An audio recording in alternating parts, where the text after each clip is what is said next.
तादाद में कम हो गया है। जब तादाद कम हो गया है तो जानें बच रही है। जब जानें बच रही हैं तो घर आबाद रह रहा है। जब घर आबाद रह रहा है तो वायलेंस कम हो रहा है। हम ये चाहें जो है इस बात पर हमें एक सेटिस्फेक्शन है कि इलेक्शंस जो है पूर्व अमन हुआ और इसमें वोटर्स की टर्नआउट जो है वो हाई रहा और ये एक अच्छी आगाज़ है और हम चाहेंगे कि इसका जो पॉजिटिव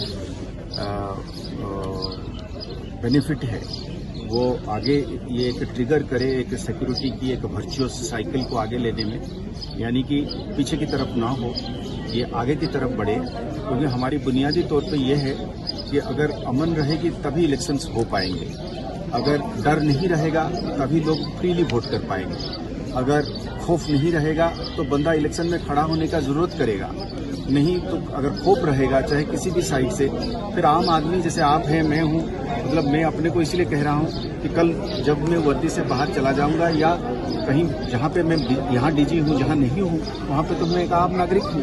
कल अगर मैं जरूरत करूंगा कि मैं भी इलेक्शन लड़ूं या वोट डालूं तो उसके लिए एक बगैर खौफ वाली एक माहौल बननी चाहिए। उस माहौल को कैसे हम बरकरार रखना चाहेंगे, उसके लिए हमें इस चीज़ की फिक्र है और हम उसको मेंटेन करने के लिए कभी कभी हमें उस चीज़ को लेकर पत्थर भी पड़ते हैं, पर हमें इस चीज़ की एहसास है कि चीज़ों को दुरुस्त रखने के लिए, सड़क को शांत रखने के लिए, एक बेखौफ माहौल को बनाने के लिए हमें कुछ लोगों के खिलाफ कार्रवाई करनी पड़ेगी। From a police officer, be of whichever rank he is always this, that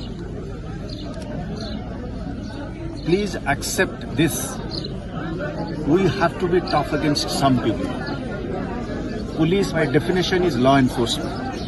आप मेरे से आज इस वक्त बात कर सकते हैं क्योंकि आपको पथराव नहीं था, आप आ पाए मेरे पास, टाइमली आ पाए। आप जब जाएंगे आपको उम्मीद रहेगी कि आप अब घर में पहुंचेंगे, बीच में आपको खलल नहीं पड़ेगी, आप किसी तरीके की परेशानी में नहीं आएंगे, अचानक कहीं किस जगह पे फंसेंगे नहीं, कोई आपको रोकेगा नहीं, टोकेगा नहीं मारे।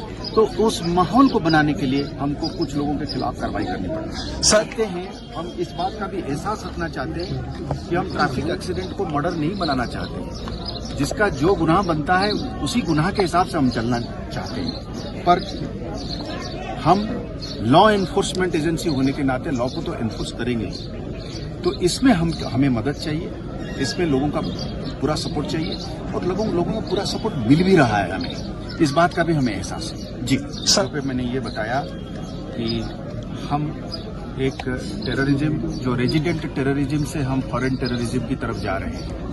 रेजिडेंट टेररिज्म का मतलब हो गया कि हमारे अपने लड़के जो तादाद में जो है शामिल होते थे वो कम होने लगा है। हमारी ये कोशिश रही है कि कम्युनिटी के साथ मिलकर हम ये पहले तय करें कि कोई इनमें दाखिल ना हो, तो कोई किसी माँ की, किसी बहन की, किसी भाई जो है या बेटा या खामद जो है इसमें शामिल ना हो, उसकी जान बची रहे। और जब इस तरीके का कोई भी रिक्रूटमेंट होता है, हमारा पहला ये कोशिश रहती है कि गया क्यों, उसको कैसे रोका जाए। तो उस जो कोशिश है उसकी वजह से आज आप देखेंगे कि ये किसी की घर न टूटे, कहीं पे भी किसी के घर के आंगन में कोई भी किस्म की बातमदारी ना हो। अब फॉरेन टेररिज्म है, अब आज के दिन में 70-80 लोग आ गए हैं, वहां से आते हैं, वो बराबर कोशिश करते हैं आने के लिए। जब आते हैं वहां से बंदूक लेके आते हैं, आईडी लेके आते हैं। पिछले दिनों में उन्होंने इलेक्ट्रिक के खंभा उड़ाने की कोशिश करी, तो इलेक्ट्रिक खंभे से तो हम सब लोगों को बिजली मिलती है, आपको भी बिजली मिलता है, आपके टेलीफोन भी उसी से चार्ज होता है। तो वहां से लोग पैसा तो लेके नहीं आते हैं, मेडिसिन तो लेके नहीं आते हैं, नौकरी तो नहीं लेके आते हैं, अस्पताल तो नहीं लेके आते हैं बंदूक लेके आते हैं। तो मेरा तो ये गुजारिश रहेगा कि वहां आने के बाद जो लोग उनको सपोर्ट करते हैं, चंद लोग हैं, घर में रखने की कोशिश करते हैं, उनको एक जगह से दूसरे जगह ले जाने में उनको मदद करते हैं, छिपाने की कोशिश करते हैं, हम मजबूर हैं उनके खिलाफ कार्रवाई करने के लिए, सख्त कार्रवाई करने के लिए, ताकि बाकी लोग बचे रहे। 100 में से एक आदमी को हम उसके खिलाफ कार्रवाई करने में हम मजबूर हैं, ताकि 99 लोग शांति में रहें, अमन में रहें, खुशहाली में रहें, तरक्की करें।